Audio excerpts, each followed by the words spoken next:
Development స్కామ్లో అడ్డంగా దోచుకుంటూ సాక్ష్యాధారాలతో దొరికిపోయిన చంద్రబాబు నాయుడు ఈరోజు రాజమండ్రి సెంట్రల్ జైల్లో పెట్టిన తర్వాత తెలుగుదేశం పార్టీ చేసే విన్యాసాలు, వాళ్ళు మాట్లాడే మాటలు చూస్తుంటే వీళ్ళందరికీ చిన్న మెదడు చితికిపోయిందా అనే అనుమానం అందరికీ కలుగుతుంది.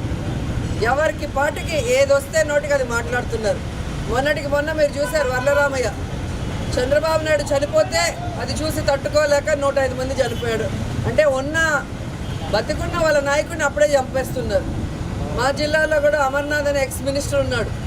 చంద్రబాబు నాయుడు చనిపోయిన కారణంగా అది తట్టుకోలేక 7 మంది చనిపోయారు చిత్తూరు జిల్లాలో అంటారు. అంటే ఏం మాట్లాడుతున్నామో వాళ్ళకి తెలియట్లేదు, చుట్టూ వింటున్న వాళ్ళకి కూడా ఏం వింటున్నామో కూడా తెలియని పరిస్థితిలో అందరూ కూడా అలాగే కూర్చొని ఉన్నారు. అండ్ మొన్న మహిళా అధ్యక్షురాలు అనింది, ఎన్టీ రామారావు గారి సతీమణి భువనేశ్వరి గారు అంట, కూతుర్ని సతీమణి చేసేస్తారు, బతికున్న వాళ్ళని చంపేస్తారు. అంటే వీళ్ళ ఫ్రస్ట్రేషన్ ఎంత పీక్స్కి వెళ్ళిందో, ఏం మాట్లాడుతున్నారో అర్థం కాని పరిస్థితి అనేది ఈరోజు రాష్ట్ర ప్రజలు అర్థం చేసుకుంటున్నారు. అండ్ రాష్ట్ర ప్రజలకి బాగా అర్థమైన విషయం ఏంటంటే, ఎంత తప్పు చేయకపోతే, ఎన్ని వందల కోట్లు చంద్రబాబు నాయుడు దోచుకోకపోతే ఈరోజు ఇన్ని రోజులు జైల్లో ఉండాల్సి వస్తుంది అని. ఎందుకంటే ఈరోజు ఢిల్లీ నుంచి స్పెషల్ ఫ్లైట్లో కోట్లాది రూపాయలు ఇచ్చి లాయర్లను దించుతున్నారు. ఎక్కడ చూసినా కూడా ఇప్పటికే 30-35 కోట్లు ఖర్చు పెట్టి లాయర్లతో వాదించినా కూడా ఈరోజు ఆయనకి రిలీఫ్ రాలేదు, జైలు నుంచి బయటకు రాలేదు. అంటే ఏ విధంగా చంద్రబాబు నాయుడు 5 సంవత్సరాలు రాష్ట్రం విడిపోయాక ముఖ్యమంత్రిగా ఉన్నప్పుడు స్కాముల ద్వారా దోచుకున్నారు అనేది స్పష్టంగా అర్థమవుతుంది.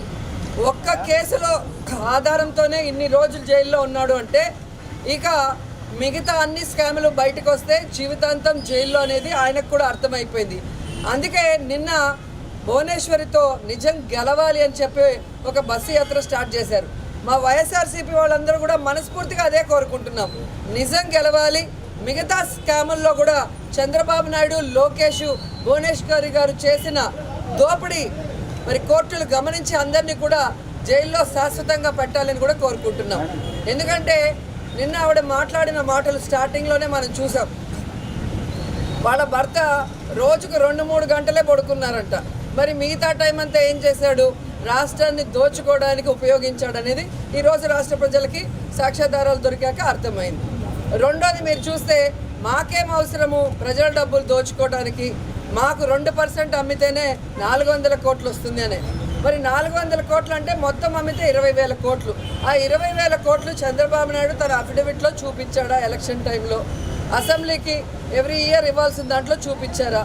సో మీరు ఏ విధంగా దోచుకున్నారనేది ఈరోజు ఆమె మాటల ద్వారానే మనకు అర్థమైంది.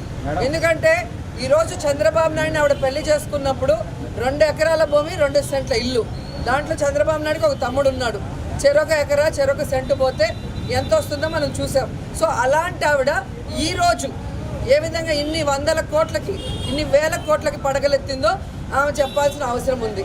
మొన్ననే వాళ్ళ మహిళా నాయకురాలు ఒక ఆవిడ అనింది, నేను భువనేశ్వరి గారు నిజం గెలవాలి అన్నప్పుడు, నిజం గెలవాలి అంటే అమ్మ సిబిఐ ఎంక్వైరీ వేసుకుంటే స్పష్టంగా నిజం గెలుస్తుంది, రాష్ట్ర ప్రజలకు కూడా పూర్తిగా అర్థమవుతుంది. అంటే రోజా కూడా వేసుకోవాలి సిబిఐ ఎంక్వైరీ అని. ఈరోజు ఆ తెలుగు మహిళకి నేను ఛాలెంజ్ చేస్తున్నా, ఒకే లెటర్లో రాద్దాం సిబిఐకి, అటు భువనేశ్వర్ గారి ఆస్తుల మీద, ఇటు నా ఆస్తుల మీద. నేను ఇండస్ట్రీలోకి వచ్చినప్పుడు 1991 నుంచే ఇన్కమ్ స్టార్ట్ అయింది. సో నా ఇన్కమ్ ఏంటి, నా ఆస్తులు ఏంటి? ఆవిడ చంద్రబాబు నాయుడిని పెళ్లి చేసుకున్నాక ఆవిడ ఇన్కమ్ ఏంటి, ఆవిడ ఆస్తులు ఏంటి, ఈ రోజు ఆస్తులు ఏంటి అనేది సిబిఐ ఎంక్వైరీ చేసుకోవడానికి నేను రెడీగా ఉన్నా. మీరు రెడీగా ఉన్నారా భువనేశ్వరి గారు అని కూడా అడుగుతున్నా. కాబట్టి చెప్పే మాటలకి చేసే వాటికి పొంతన లేకుండా ఈరోజు భువనేశ్వరి గారు కానీ ఆ పార్టీలో వాళ్ళు మాట్లాడటం వాళ్ళకే చెల్లుతుందని కూడా ఈ సందర్భంగా తెలియజేసుకొని, ఈరోజు ఇంకా ఎన్ని అబద్ధాలు వినాల్సి వస్తుందో. మొన్నటి వరకు బయటికి రాని మా అమ్మ ఈరోజు బయటికి వచ్చింది అంటున్నారు. ఎవరి కోసం వచ్చింది? మీ నాన్న నువ్వు చేసిన దోపిడీకి ఈరోజు అడ్డంగా దొరికారు కాబట్టి మీ అమ్మ బయటకు వచ్చింది. కానీ ఈరోజు ఈ రాష్ట్రం కోసమో, ఈ దేశం కోసమో చంద్రబాబు నాయుడు స్వాతంత్ర ఉద్యమంలో పాల్గొని జైలుకి వెళ్ళలేదు. వాళ్ళ కోసం మీరేం త్యాగం చేయలేదు. ఈరోజు యువత అందరూ కూడా మేల్కోవాలి అంట. మేము కూడా అదే అంటున్నాం. యువతకు సంబంధించిన స్కిల్ డెవలప్మెంట్ని స్కామ్గా వాడుకొని 371 కోట్ల రూపాయలు దోచుకొని యువతని ఈరోజు నాశనం చేసిన చంద్రబాబు నాయుడికి, ఆ కుటుంబానికి యువత తరిమి కొట్టాలని కూడా ఈ సందర్భంగా కోరుకుంటున్నాం. ఆమె అసలు చాలా పెద్ద డైలాగులు మాట్లాడుతుంది. తెలుగే మాట్లాడటం రానామా?